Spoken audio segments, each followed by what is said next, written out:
पेशावरी चपली कबाब की रेसिपी आज की इस वीडियो में। आपको ये चपली कबाब बनाते हुए कितना टाइम हो चुका है? 23 साल हो गए मेरे। एक ऐसे शेफ के साथ सिखाई जाएगी जिनका खुद का तजुर्बा 23 साल का है, तो आप अंदाज़ा लगा सकते हैं कि ये कम क्वांटिटी की रेसिपी जो कि सिर्फ 2 किलो बीफ के साथ तैयार की जाएगी वो बहुत ही ज़बरदस्त होने वाली है। तो चले इस बहुत ही ज़बरदस्त किस्म की एक प्रोफेशनल शेफ से कमर्शियल रेसिपी सीखते हैं। और ये रेसिपी आप लोगों को सिखाई जा रही है खैबर शिनवारी रेस्टोरेंट से, जिसका एड्रेस है मेन सुपर हाईवे जमाली पुल के नज़दीक लेफ्ट हैंड साइड पर कराची में मौजूद है। यहाँ पर 1 किलो प्याज लिया गया है जिसको आपने बारीक कट कर लेना है और इसमें से पानी निकाल लेना है किसी भी कपड़े की मदद से और फिर यहाँ पर ऐड करना है। इसके बाद यहाँ पे आपने 2 किलो बीफ या मटन ले लेना है, जो आपको पसंद हो वो आप ऐड कर सकते हैं। अब इसका आपने कीमा निकाल लेना है। कीमा जो है कोशिश करें किसी कसाई के शॉप से उनकी मशीन से निकलवाएं। उसके कीमे की बात अलग होती है जिसकी वजह से आपके चपली कबाब बहुत सॉफ्ट बनता है। घर पर जो ब्लेंडर मौजूद होता है उससे कीमा उस तरह से नहीं निकलता। तो भाई यहाँ पे 2 किलो कीमा लिया गया है और इसके बाद 1 किलो प्याज लिया था हमने, इसको बारीक कट की थी, उसे पानी निचोड़ने के बाद यहाँ पर रख दिया है। अब बारी आती है टमाटर की। 2 अदद टमाटर ले लें, बारी बारी आपने इस तरह से कट करना है और इसको इस तरह से फाइन चॉप कर लेना है। एक बार फिर बता दूं, ये जो शेफ़ हैं ये काफ़ी प्रोफेशनल शेफ़ हैं, खैबर शिनवारी रेस्टोरेंट के शेफ़ हैं। खैबर शिनवारी का नाम कराची में बहुत मशहूर है।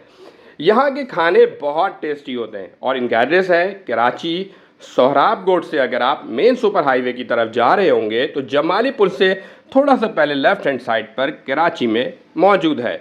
ये जो शेफ़ हैं इनके पास 23 साल का तजुर्बा है। अच्छा, 2 टमाटर को हमने अच्छी तरह से फाइन चॉप यानी बारीक कट कर लिया है।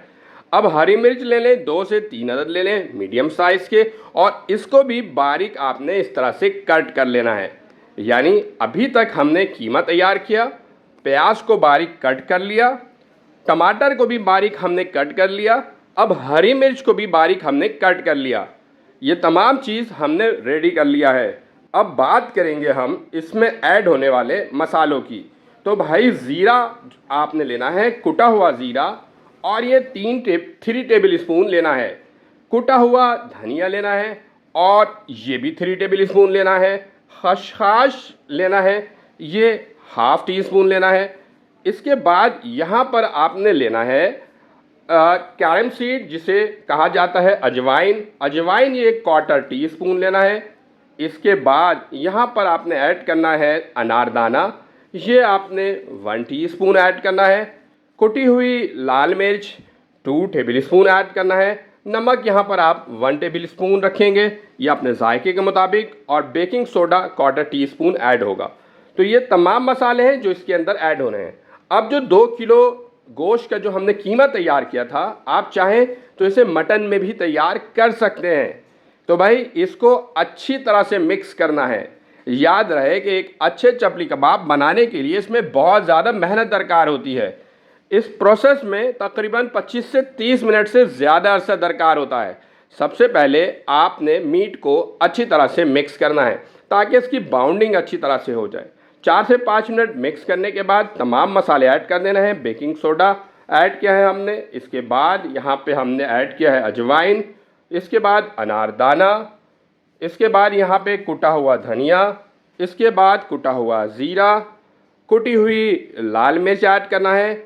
इसके बाद हम ऐड करेंगे नमक, ठीक है, और साथ साथ यहाँ पर ऐड करेंगे खसखस। तो ये तमाम मसाले जो ऑलरेडी मैंने आप लोगों को बता दिया है, वहाँ पर जाकर आप नोट कर सकते हैं, और ये तमाम चीज़ें इसके अंदर ऐड कर देंगे और फिर ऐड करने के बाद इसको मिक्स करेंगे। 4 से 5 मिनट के लिए बहुत मेहनत के साथ इसको दोबारा मिक्स करने की ज़रूरत पड़ेगी। जब इसको अच्छी तरह से आप मिक्स कर देंगे तो फिर नेक्स्ट स्टेप की तरफ चलेंगे। तो है ना, बहुत ही कमाल की रेसिपी और छोटी रेसिपी आप लोगों से शेयर की है। तो ये जो शेफ़ हैं इनका शुक्रिया ज़रूर अदा कीजिएगा। ये बात मैं आप लोगों को हर वीडियो में कहता हूँ, क्योंकि जिन लोगों ने अपनी रेसिपी शेयर की हो वो शुक्रिया के हकदार ज़रूर हैं, इसलिए इनका शुक्रिया अदा ज़रूर किया करें। मेरा शुक्रिया अदा करें ना करें, इनका ज़रूर किया करें। अच्छा, अब इसमें जो है ना, जब आप अच्छी तरह से मिक्स कर लेंगे तो जो प्याज हमने फाइन चॉप किया था उसके पानी निचोड़ के जो रखा था, अब वो ऐड करेंगे। इसको दो पोर्शन में ऐड करेंगे। पहले आधे प्याज ऐड कर देंगे, इसको अच्छी तरह से 4 से 5 मिनट के लिए मिक्स करेंगे। जब मीट के साथ मसालों के साथ इसकी बाउंडिंग बहुत अच्छी तरह से हो जाएगी तो मज़ीद पोर्शन जो प्याज का रह गया था वो ऐड करके मज़ीद 4 से 5 मिनट के लिए इसको अच्छी तरह से मिक्स करेंगे ताकि प्याज की बाउंडिंग भी बहुत अच्छी तरह से हो जाए। देखिए, हर स्टेप पर आपने टाइम लगाना है। अब ये प्रोफेशनल चपली कबाब की रेसिपी है और मैं 100% गारंटी के साथ कह सकता हूँ। अच्छा, ये जो लिया है आपने मकई का आटा, ये 100 ग्राम ले लें और मकई का आटा ऐड करने के बाद फिर 4 से 5 मिनट के लिए इसको मिक्स करेंगे। तो देखिए कितना टाइम लग रहा है इसके अंदर, आपने भी बिल्कुल इतना ही टाइम लगाना है, ठीक है। और अगर आप कीमा जो है ना, वो जो कसाई की शॉप से आप निकलवा लें उनकी मशीन से ना, तो यकीन करें आपके चपली कबाब बहुत सॉफ्ट बनने वाला है।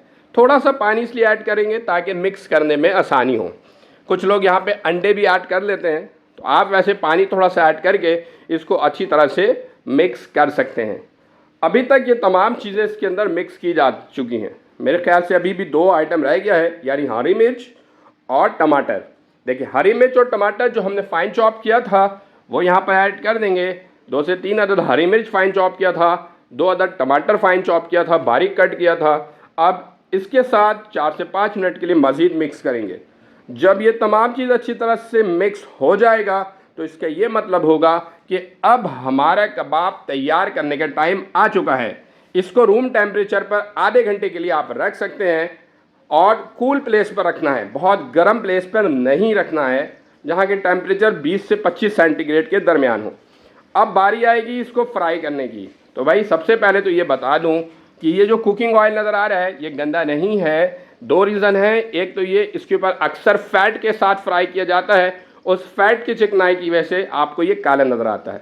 सेकंड रीज़न ये है क्योंकि मसाले इसके अंदर बहुत ज़्यादा शामिल होते हैं और हज़ारों कबाब फ्राई हो रहे होते हैं, तो लाजमी सी बात है कि वो मसाले भी जो है ना कुकिंग ऑयल के अंदर शामिल हो जाते हैं, तो जिसकी वजह से ऐसा फील होता है कि ये काला है। जबकि यहाँ पर डेली बेसिस पर कुकिंग ऑयल तब्दील किया जाता है और ये कुकिंग ऑयल हमारे सामने ही तब्दील किया गया था। ये डिटेल इसलिए बता रहा हूँ क्योंकि बहुत सारे लोग नेगेटिव कमेंट करते हैं, तो मैंने सोचा कि इस चीज़ को भी हाईलाइट करूँ। अच्छा, अब देखें ये कबाब जो है इन्होंने इस तरह से इसके अंदर ऐड कर दिया। इसको फ्राई होने में 6 से 7 मिनट लगता है और ये अच्छा तरह से फ्राई हो जाता है। अब साथ साथ यहाँ पे 2 से 3 हरी मिर्च ले लें, बीच से कट लगा के उसको भी फ्राई करेंगे। टमाटर के 2 से 3 स्लाइस ले लें और उसको भी आप फ्राई करेंगे, क्योंकि वो जो टमाटर के स्लाइसेस हैं जब वो सॉफ्ट हो जाएंगे तो चपली कबाब के ऊपर ऐड करना है। और हरी मिर्च भी चपली कबाब के साथ ऐड किया जाता है। अगर आपने हमारे चैनल को अब तक सब्सक्राइब नहीं किया है तो सब्सक्राइब का बटन लाजमी प्रेस कीजिएगा और बेल आइकन का बटन लाजमी प्रेस कीजिएगा ताकि हमारी तमाम वीडियो की नोटिफिकेशन टाइमली आप लोगों को मिलती रहे। लाइक ज़रूर कीजिएगा, कमेंट ज़रूर कीजिएगा, चैनल को सब्सक्राइब लाजमी कीजिएगा, बेल आइकन का बटन लाजमी प्रेस कीजिएगा। अगर आप चाहते हैं कि बकरीद की बहुत सारी स्पेशल रेसिपीज़ आएँ तो वो भी हमसे ज़रूर शेयर कीजिएगा। हमारी कोशिश होगी कि हम आप लोगों को यूं ही बकरीद के हवाले से स्पेशल रेसिपी देते रहें। तो भाई ये रेसिपी मटन के साथ भी तैयार की जा सकती है, ये रेसिपी बीफ के साथ भी तैयार की जा सकती है। जिनको जो पसंद हो वो उसके मुताबिक इस रेसिपी को तैयार कर सकते हैं। देखें, हमारे ज़बरदस्त किस्म के पिशावरी चपली कबाब तैयार हो चुका है। अब इसको फाइनल प्रेजेंटेशन के लिए एक बर्तन के अंदर निकाल लिया जाएगा। टमाटर जो हमने फ्राई किया था इसके ऊपर इस तरह से ऐड कर देंगे। अच्छा, अब ये बर्तन में हम निकाल लेंगे। देखें कितना ज़बरदस्त पिशावरी चपली कबाब तैयार हो चुका है। इसे ज़रूर ट्राई कीजिएगा और हमें बताइएगा कि आज की ये बहुत ही ज़बरदस्त किस्म की रेसिपी आप लोगों को कैसे लगी। उम्मीद है कि आज की ये वीडियो आप लोगों को पसंद आई होगी। एक और नई वीडियो के साथ एक बार फिर हाजिर होंगे। हमें दीजिए इजाज़त, अपना रखिएगा बहुत सारा ख्याल, दुआ में हमें ज़रूर याद रखिएगा। अल्लाह हाफिज़।